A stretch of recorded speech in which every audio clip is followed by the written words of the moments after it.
Welcome to the Mostly Traverse City podcast. I'm Julie Bronze. And I'm Don Pichet. Each episode, we introduce you to the real treasure of TC, its people. You're invited to get to know the soul of Traverse City, one story at a time. Enjoy the latest episode of the Mostly Traverse City podcast. Hi, and welcome to the Mostly Traverse City podcast. I am here with Chelsea Bay Dennis, that I don't really know how we get connected, but I've seen you around and heard about your storytelling workshops and everything, and I thought I want to have you on the podcast. So tell me a little bit about how you ended up here. Did you grew up here? I did grow up here. Most people know me by Chelsea Bay because my dad was the waterman. So he moved here in the 70s because he would spend all his summers here, and he started Scuba North, Sail North, Harbor Boat Shop, Traverse Area Community Sailing, and just always followed his passion of being outside and in the water. So he gave all three of us girls water for middle names. So that's why my name is Chelsea Bay. I love it. And my daughter now is Midori Bay. But so he took us, like I have memories of sitting on his windsurfing board, looking up at him, crossing a lake. You know, I don't remember what lake it was, but so we'd go canoeing, camping, and that spurred them to send us to this 8-week camp in Canada every summer. So further, like we go on 14-day canoe trips, 400 miles, and I just fell in love with the environment.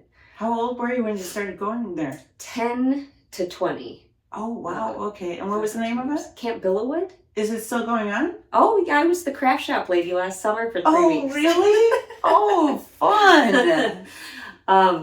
But that really instilled in me, I was like, okay, I'm an artist and I'm an environmentalist. And what does this look like going to college? You know, I started doing industrial design, but I realized a lot of people were doing good through business.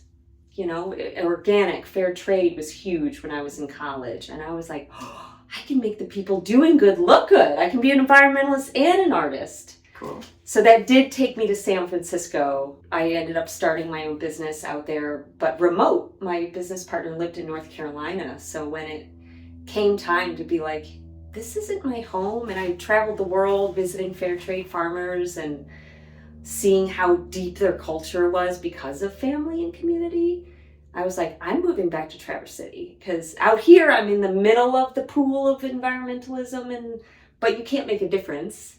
No. Right. And my first nephew was about to be born. Traverse City was on the brink of becoming a little more conscious, and I purposely I didn't move back here. I chose here in 2007. Wow. And because I was virtual anyways, I could just take a week and drive back and start up shop again on Monday. I love that. So, you know, it's funny that you say that, because I grew up in Denmark, and after we graduated from chiropractic college, Don and I, we moved out to Washington State because there was a lot of similarities, not nature-wise, aside from the water, with Denmark, but just how people interacted, how things were.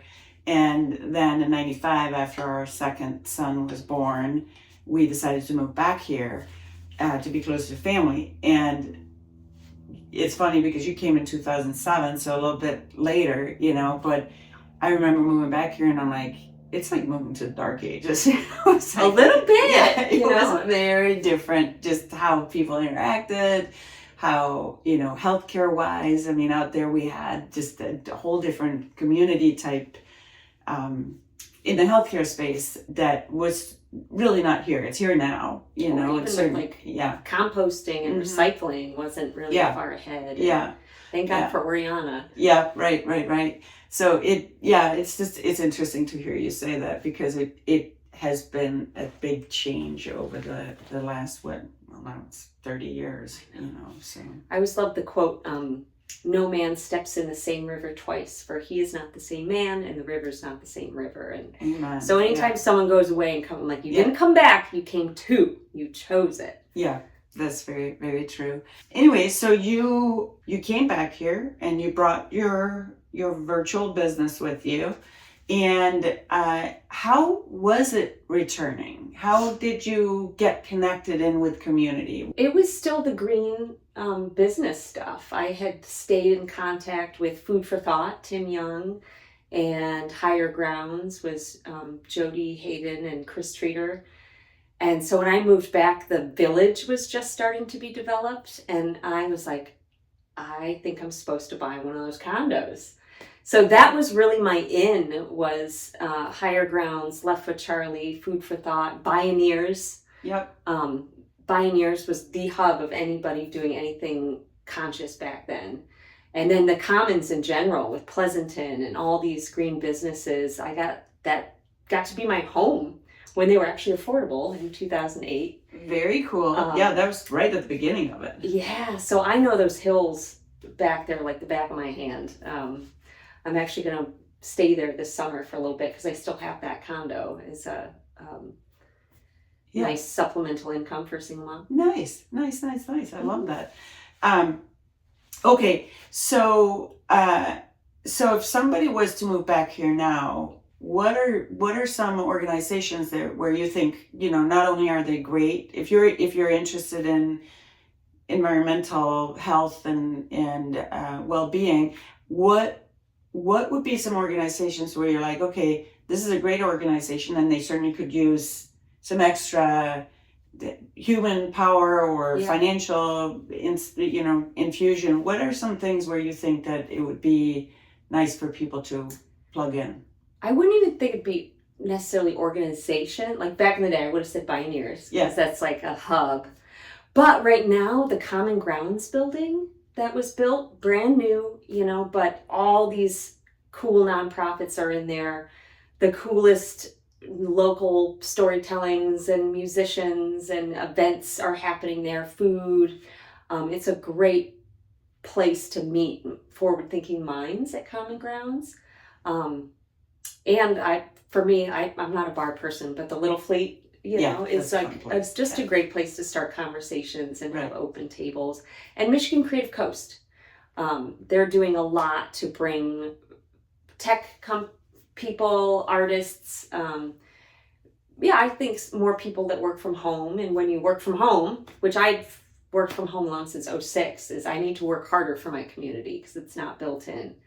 And so going to events, even like the Green Door Folk School, or checking out what's going on with Interlochen, but the Alluvion for sure. I love that place. The concerts are so good. They're so good. The storytelling is, it's an amazing space. And bookstores opening there. Yeah, the Alluvion's cool because you're going to meet people. Right. The bigger venues, you might not, but. Right. I think your point is interesting about having to work for your community, because and you and I talked a little bit about this before, that proximity energetically, being in a common space with somebody, is so necessary. Mm-hmm. But it does require work, and you have to consciously seek it out if you're working from home, especially, because you can get really isolated very quickly, or not feel connected to humanity really, in a way that I don't think is very good for us. And that's where boards are helpful, going to events. But I'm such a one-on-one person. Mm-hmm. But if I schedule at least one friend connection a day, I defend it just like I would a business meeting. I'm like, noon I gotta walk in the woods with so-and-so, and I have to make that happen. That's fantastic.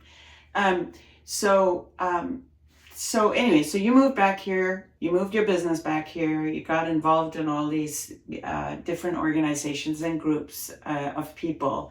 So if you were to say, okay, for Chelsea, this is my perfect day. Like, you wake up in the morning and you can schedule the day any which way you want. What would it look like? Is it a work day or not a work day? Well, it depends. If you really, like for me, work-wise, I would say, well, I'd love to see either a pregnant mama or a baby or something like that. And then I could go do these other things and, maybe with that person, but. I know both and. Yeah, I like both. Well, I shouldn't start with a double negative. I start every day with a walk to the bay. Ooh. I live only 10 minutes from the bay, and even if I have a daughter, so if it's my weeks with Midori, I'll get up before she wakes up. You know, she's old enough that she can be home.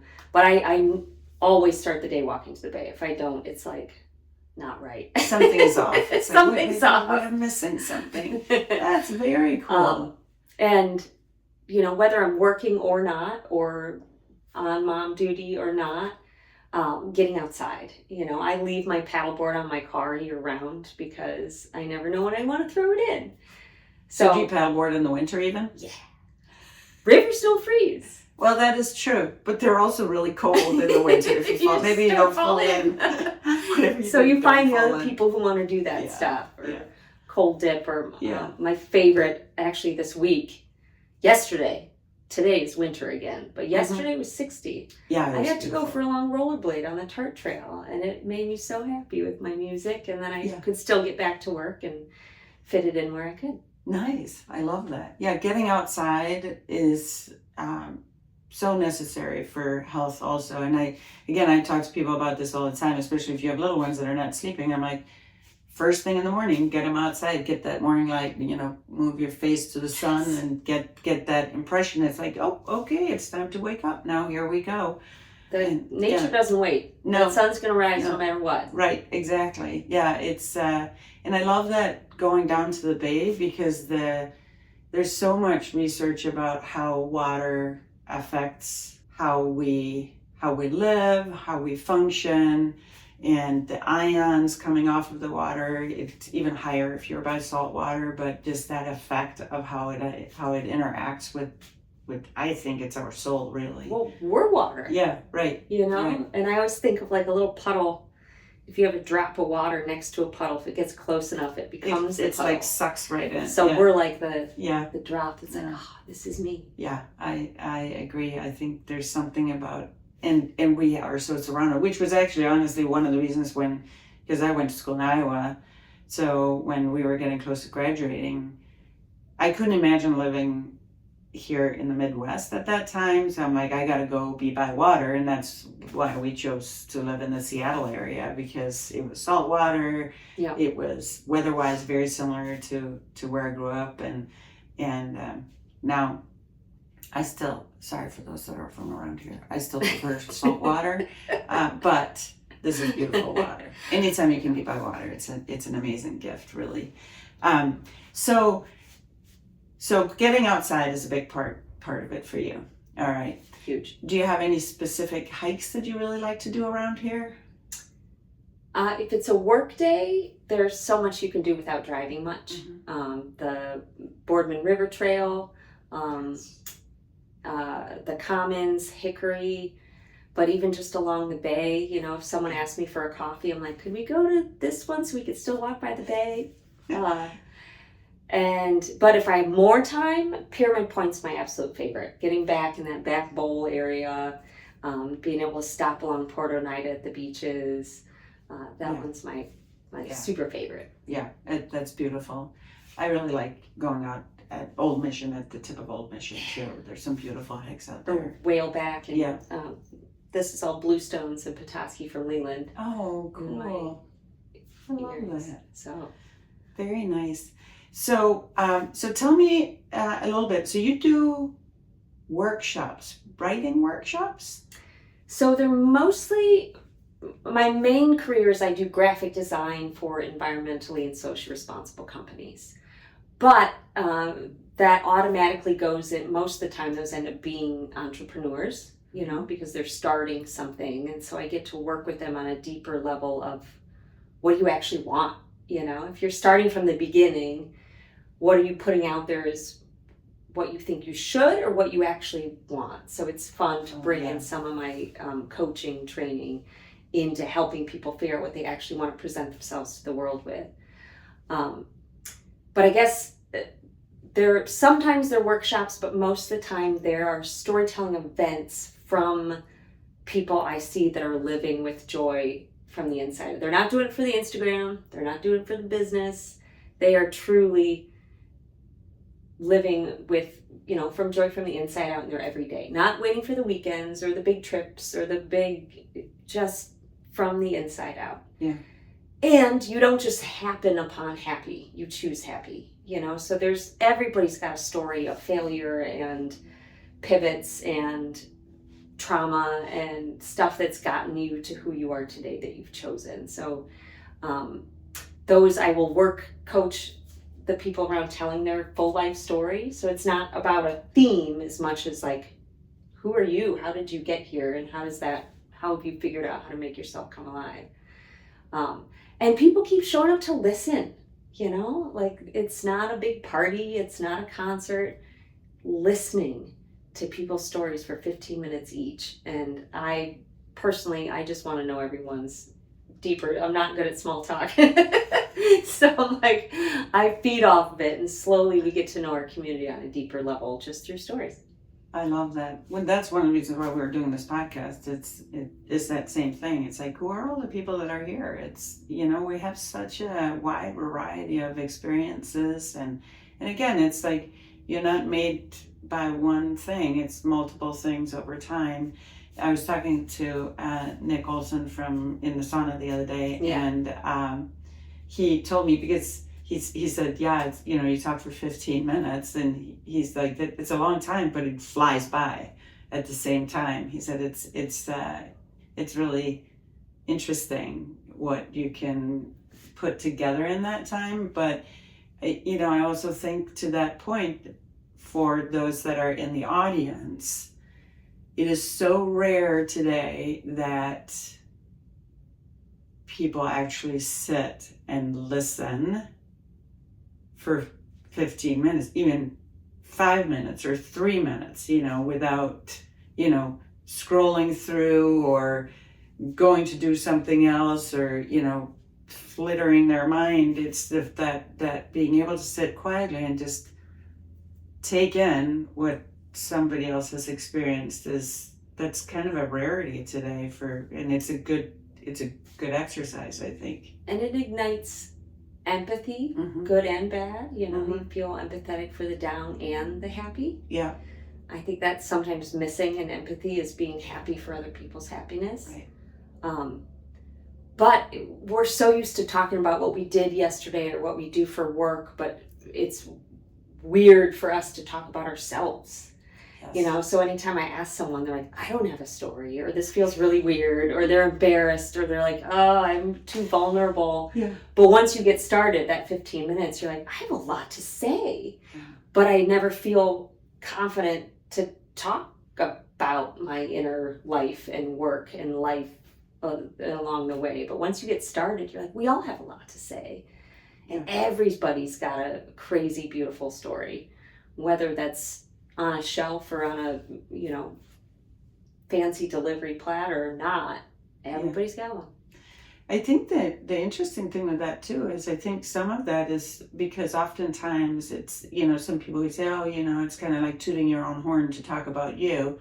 But it's like, no, we're all here for a reason. We all have things and experiences that they're needed in the world. And, if we start sharing it, somebody that can get a part of what you're saying and what you're experiencing, and they can use that for them and use that to move forward in their lives, or figure out maybe some, a way to handle a situation in their life. I think it's so important that to be able to share that story. I think it's just beautiful. How often do you do those workshops? 3 times a year. Okay. Because it's a passion project. I don't do it for money. And, it takes people a minute to think about it and get ready. And so I continue to still love it when it's now every month. And 3 times a year is great.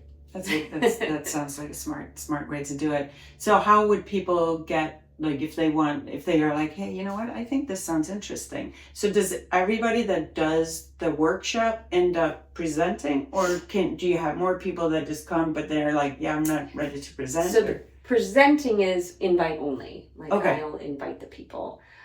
Sometimes we'll do workshops here and there, but I also just offer one-on-one if someone wants, like, regardless if you're going to share it or present it or tell it, writing your own life story is huge. And it helps you see like your themes and your patterns and how you became who you are and what might be holding you back.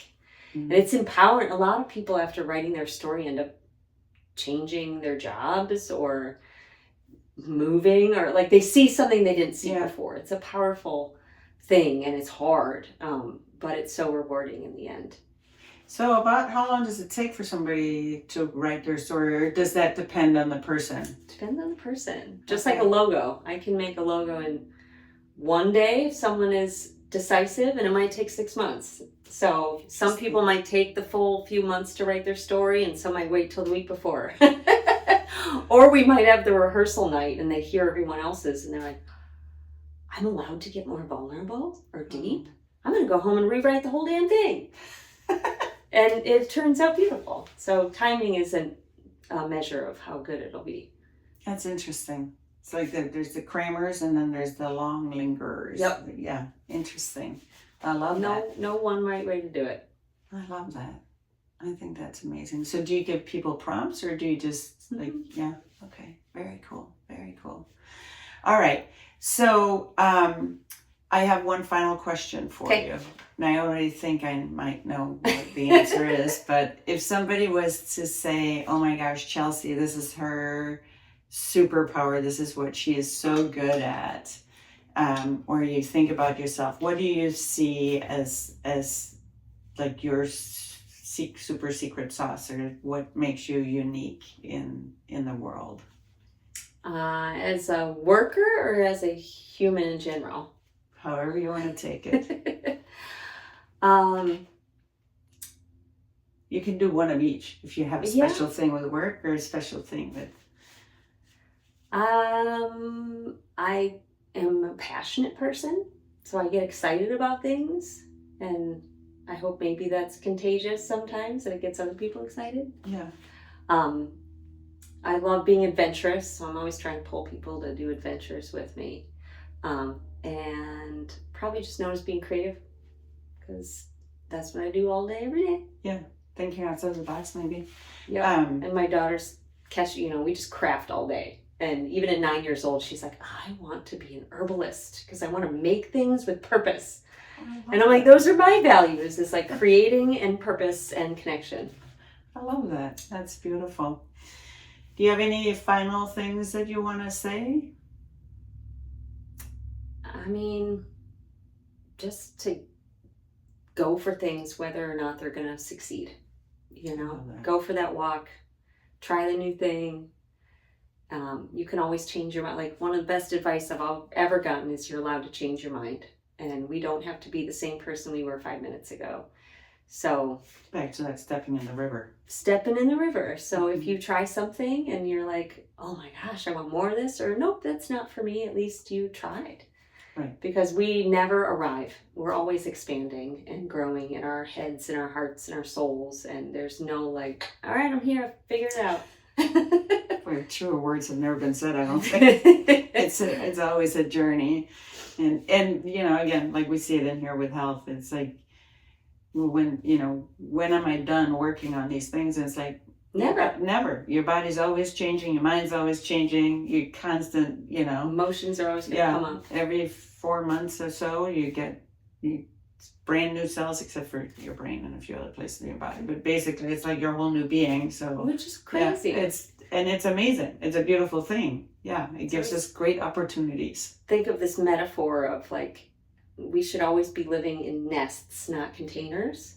Ooh, and then we're grounded, but there's no ceiling and there's no walls, and you can keep expanding. But if you are like, I've arrived and I'm in my container and I'm safe, you stop the expansion.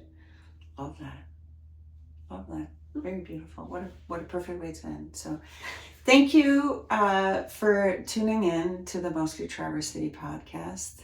Hope you enjoyed it. Share it with your friends if you found value in it, and hope to see you next time. Have a great day. Thanks for having me. Thanks for tuning in to the Mostly Traverse City podcast. Until next time, stay curious, stay connected, and keep living your own kind of magic.